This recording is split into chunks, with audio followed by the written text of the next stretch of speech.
Ультыматум Ціханаўскай, канешне, неадназначнае дзеянне. З пазітыўных рэчаў, якімі ён быў выкліканы, і пазітыўных рэчаў, на які ён паўплываў, это тое, што ў яго быў вельмі добры час яго з'яўлення. Пасля такіх брутальных разгонаў маршаў і асабліва збіццёў сутыкненняў з пенсіянерамі, гэта была такая адна з кропляў, якая падвышала радыкалізацыю грамадства. Людзі чакалі, дык што ж рабіць, дайце нам адказ. Яны чакалі нейкі план вось на гэты кароткі перыяд, як мы пераможам, дайце нам што-небудзь. І гэтае запатрабаванне вісела ў паветры, і нешта такое мусіла з'явіцца ад Ціханаўскай ці ад каардынацыйнага савету, і вось яно з'явілася. І, канешне, яно стымулявала пэўныя такія працэсы самаарганізацыі, бо паставіла людзей у сітуацыю. Калі Ціханаўская гэта наш лідар, яна просіць аб гэтым, то мы мусім зрабіць усё магчымае, каб выканаць гэта. І гэта стымулявала працэсу нізавых рухаў, і гэта таксама добра. Людзі пачалі абмяркоўваць гэта, што можна зрабіць, а як да гэтага падступіцца. Але бадай на гэтым добрыя рэчы скончваюцца, і пачынаюцца такі крытычныя заўвагі адносна ультыматума, што ультыматыўная форма па пастаноўкі такіх кароткага плану дзеянняў, яна вельмі недарэчная, таму што ультыматум гэта такая сітуацыя, што калі той, каму ты высоўваеш гэты ультыматум, не выконвае твае патрабаванні, ты маеш рэальную магчымасць выканаць сваю пагрозу. І тут пагроза ідзе нацыянальны страйк. І тут я не бачыў нікога, хто быў бы дакладна ўпэўнены ў тым, што гэтая пагроза можа быць выканая. Таму гэта ставіць Ціханаўскую ў даволі складаную сітуацыю, што калі 26-го нічога не адбудзецца, то гэта панізіць такую палітычную увагу. З іншага боку, можа адбыцца не страйк, а нейкая якасная змена пратэснага руху. То бок мы можам выйграць на нейкай спробе кансалідацыі розных сілаў на падставе ультыматуму Ціханаўскай некую новую якасць гэтага пратэсту. То бок яны так ажывуць. З'явіцца нейкая новая энергія. І гэта будзе не перамогай гэтага ультыматума, прынамсі Ціханаўская захавае свае пазіцыі. І ў самым дрэнным варыянце у Ціханаўскай застаецца яе апошні аргумент. Я думаю, што калі прыйдзецца яго выкарыстаць, яна яго выкарыстае. Ціханаўская можа вярнуцца. Уявіце сабе, што грамадства беларускае пачынае чакаць гэта, што гэта чаканне разліта ў паветры. Людзі абмяркоўваюць пра тое, што Ціханаўская, яна збіраецца вярнуцца, яна сказала, што можа, але мы мусім яе абараніць. Хтосьці распавядае, што а я чуў, што Ціханаўская можа быць там з'явіцца, а можа там з'явіцца яна там. З'яўляецца некалькі магчымых варыянтаў таго, як яна прыязджае ў Беларусі. Это такое напружанае чаканне. І рэшт Ціханаўская з'яўляецца дзе-небудзь на пераходзе, у аэрапорце, тайна перасекшы граніцу Украіны і Беларусі, з'явіўшыся у горадзе Століне. Это будзе такім трыгерам проста, і гэта ўзнавіць зноў усю пратэсную энергетыку і ўздыме на новы ўзровень. Але гэта экзістэнцыяльна рызыкоўны акт, які можа гразіць яе смерцю.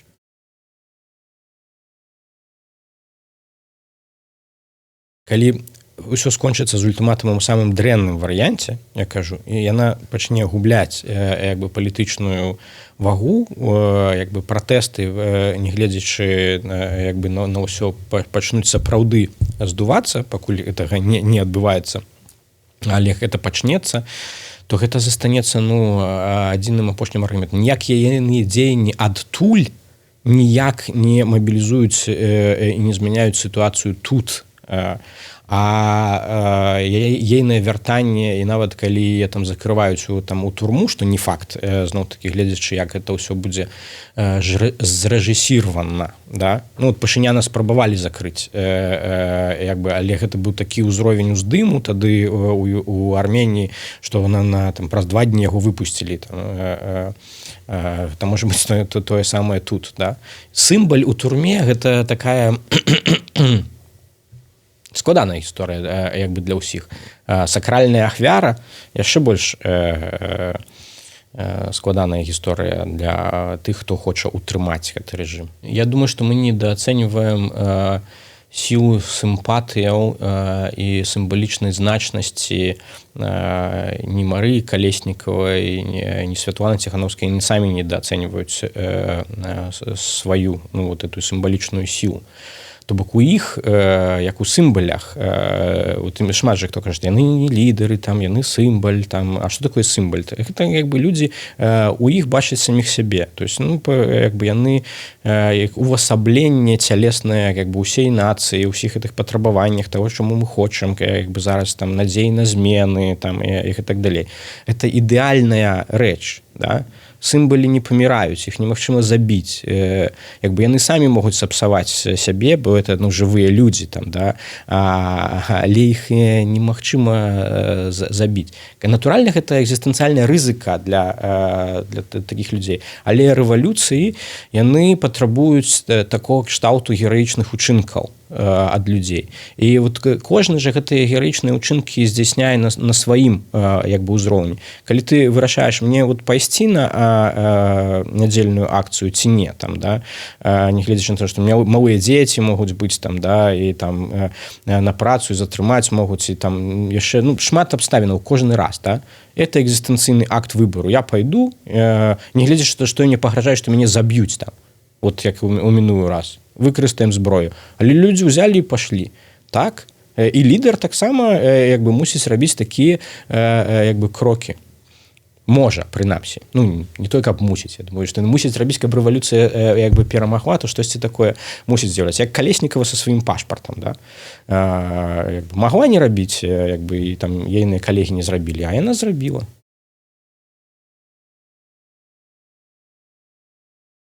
Мы можем выиграть, у нас остается шанс выиграть рэвалюцыю як працэс і хутчэй прайграўшы яе як аднамаментны акт гэтай рэвалюцыі. То бок нам будзе неабходна замацаваць новую якасць стану беларускага грамадства. То бок гэтыя самаарганізаваныя групы мусяць набыць устойлівасць, незалежныя прафсаюзы большую масавасць, прафесійныя асацыяцыі ад медычных да спартовых упэўненасцю у сваіх сілах, звязанасці, салідарнасці, сеткі салідарнасці мусяць замацавацца і захаваць сваю працу. І гэта новая якасць грамадства і працяг развіцця нізавых ініцыятываў, самаарганізацыі, выхаду на лакальныя перамовы, ціск на ўладу.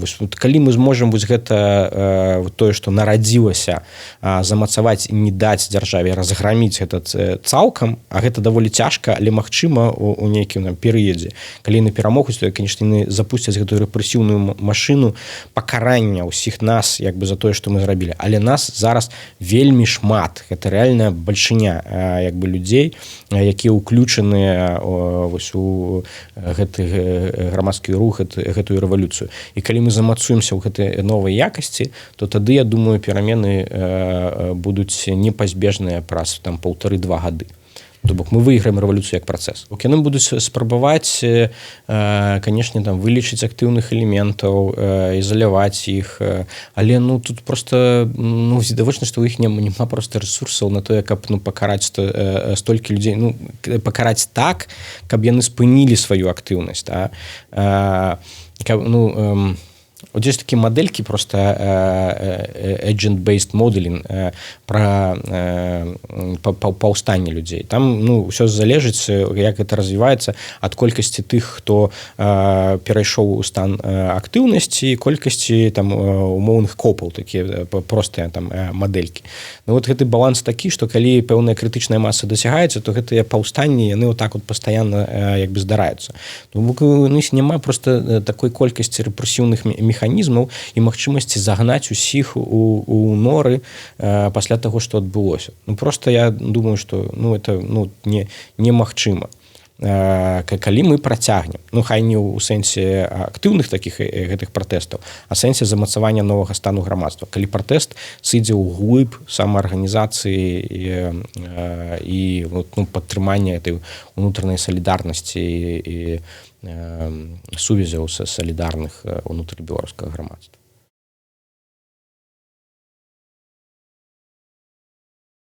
Я думаю, што Беларусі, конечно, трэба новая канстытуцыя, але новая канстытуцыя не з'яўляецца такім чынам, як дзяржавы гэта зараз рэпрэзентуюць. Вот сюды ўключацца няма ніякага сэнсу, і тут вот, на дзіва салідарная пазіцыя паміж людзьмі, якія з якімі Лукашенко сустракаўся ў турме, Ціханаўская, коордынацыйнага савету, просто як бы людзьмі, якія на голасе зараз там сколько 400 000 там прагаласавала. Не трэба нам канстытуцыйная рэформа да вырашэння пытанняў з ну фактычна вызвалення палітычных вязняў і усталяваннем нейкай ну, нармалізацыі сітуацыі, вырашэння палітычнага крызісу. Пасля таго, як мы гэты палітычны крызіс вырашым, ну можна паразмаўляць пра новую канстытуцыю. То бок я думаю, што вот канстытуцыя 96-го года не мусіць стаць канстытуцыяй, па якой уступіць на сваю пасаду новы прэзідэнт абраны на дэмакратычных выбарах. Таму што гэта як кальцо усеўладдзя. Да, яна сапсуе як бы любога добрага чалавека, уключна з нявіннай Ціханаўскай там, да. Таму натуральна, што мусіць чалавек уступаць уже па нейкай дэмакратычнай нармальнай канстытуцыі з распадзелам улады. Але гэтая канстытуцыя мусіць быць выпрацавана, як на маю думку, пасля перамоваў з уладамі, пасля выпуску там палітычных як бы вязняў, ну нейкай канстытуцыйнай асамблеі. Я мару, моя мара такая, што першыя выбары ў Беларусі гэта будуць не выбары новага прэзідэнта, а выбары ў канстытуцыйную асамблею.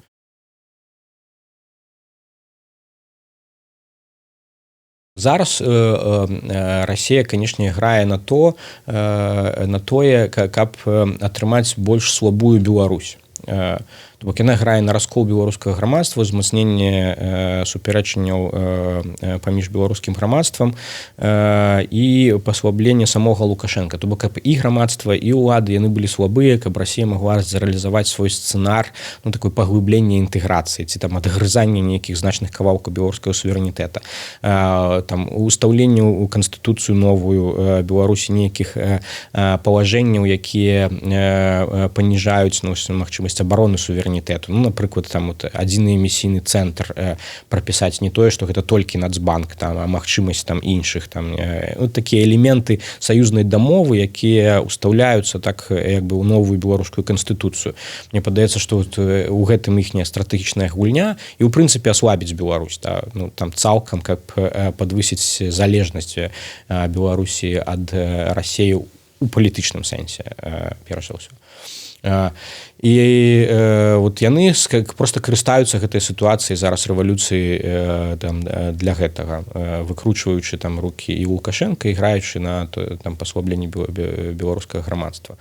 Але ну, вот, як канкрэтна яны будуць паводзіць сябе складана сказаць, тому што яны да сённяшняга часу вельмі так туды-сюды хістаюцца. Там, да?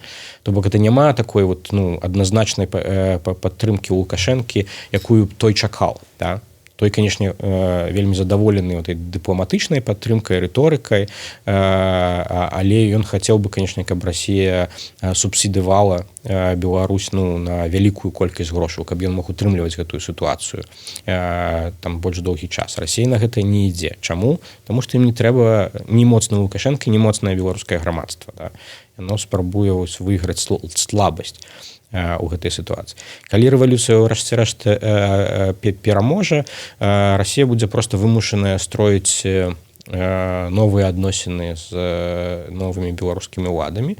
Ну і тут, канешне, ўсё будзе залежаць ад таго, як сябе будзе паводзіць тыя людзі, якія прыйдуць замест Лукашенка. Да? Это не цалкам новыя людзі могуць быць. Там, напрыклад, нейкі часовы ўрад, які фармуецца там, пасля перамоваў Коордынацыйнага савету Ціханаўскай з там, прадстаўнікамі сённяшняй дзяржавы, ён можа выглядаць як кампрамісны. Там, прэм'ер-міністр можа быць той самы, ці там Снапкоў застанецца, там новыя людзі прыйдуць там замест Караевай там і іншых адыёзных фігураў там палітычных міністраў.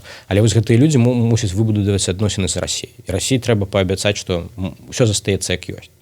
То бок мы не згодныя на паглубленне інтэграцыі, але мы не будзем адмяняць паважэнні саюзнай дамовы з Расіяй. Усе застаецца на пэўны перыяд, як яно ёсць. Ну, прынамсі, да новых выбараў прэзідэнта. І таму нам гэты працэс нават выгодна зацягваць праз, напрыклад, Канстытуцыйную асамблею, праз новыя выбары потым, праз рэферэндум па новай Канстытуцыі, каб гэта больш-менш працяглы перыяд пераходу. І гэта будзе час, як бы казаць, што кожны раз Расія, што ўсё нармальна, нічога не змяняецца, як бы там спакойна, і выбудоўваць такія больш такія прагматычныя адносіны з Расіяй, запэўніваючы яе, што як бы іхнія інтарэсы тут захаваны. Ну і прынамсі базавых інтарэсаў Расіі тут падрываць, конечно, не трэба. Яны вельмі пужаюцца там это всякай нацыянальнай там рыторыкі, змены геапалітычных арыентацыяў, там радыкальных рухаў, якія яны самі сабе як на якія страхі там воображаюць наконт беларускага грамадства, што тут паўстанне нацыяналізму і так далей. Але яны будуць з гэтым пагаджацца па неабходнасці, калі беларусы будуць сказаць, што мы там захоўваем дамовы з вамі, там вайсковыя там базы на беларускай тэрыторыі захоўваюцца, як бы іхні статус будзе вырашацца там потым, магчыма, ніякіх радыкальных крокаў з адменай саюзнай дзяржавы мы рабіць не будзем, перагляду там геапалітычнага вектару там не будзем, мы захоўваем шмат вектарнасці, як бы трэба, ўсё прыкладна у такім рэчышчы. Ну і яны вымушаныя будуць мець справу з тымі, хто кантралюе рэальна ўладу ў Беларусі. Ну і будуць думаць тады, я думаю, расіяне ўжо, а што тады рабіць з новай сітуацыяй? Напрыклад, ці не трэба ім тады ўмяшацца ў сітуацыю новых выбараў у Беларусі. Я думаю, што хутчэй яны будуць стратэгічна мысліць пра тое, каб правесці прарасійскія сілы там у новы парламент, як бы альбо паспрабаваць сыграць на нейкага больш прарасійскага кандыдата. Хаця складана ўявіць больш прарасійскага чалавека, чым Александр Григорьевич Лукашенко тут у Беларусі, але тым не менш, можа быць і такая гульня. Бо Расія раней ніколі масава не ўкідвалася ў тэхналагічна, паліттэхналагічна у беларускія выбары са спробай правесці такога там прарасійскага кандыдата. Ну і прынамсі у параўнальных аб'ёмах, як яна гэта рабіла ва ўкраіне.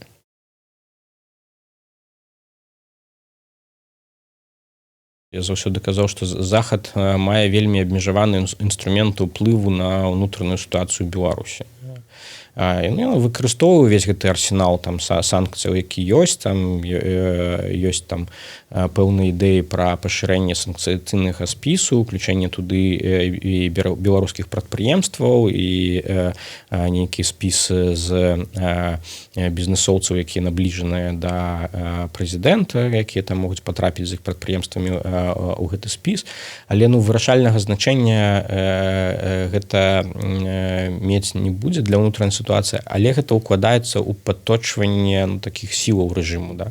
Адна з важных рэчаў, якая адбылася праз тое, што супраць Беларусі увялі санкцыі, гэта тое, што Беларусь страціла магчымасці буйных запазычанняў на знешніх рынках. То бок лічыце, што мы страцілі шмат крэдытаў, якія мы маглі б узяць. То бок на пачатку года Беларусь спадзявалася на тое, што розныя фінансавыя інстытуты, там Сусветны банк, Еўрапейскі банк, Еўрапейскі інвестыцыйны банк, МВФ і гэтак далей, яны змогуць выдаць нам крэдытаў на 2,5 мільярды. То бок былі такія спадзевы.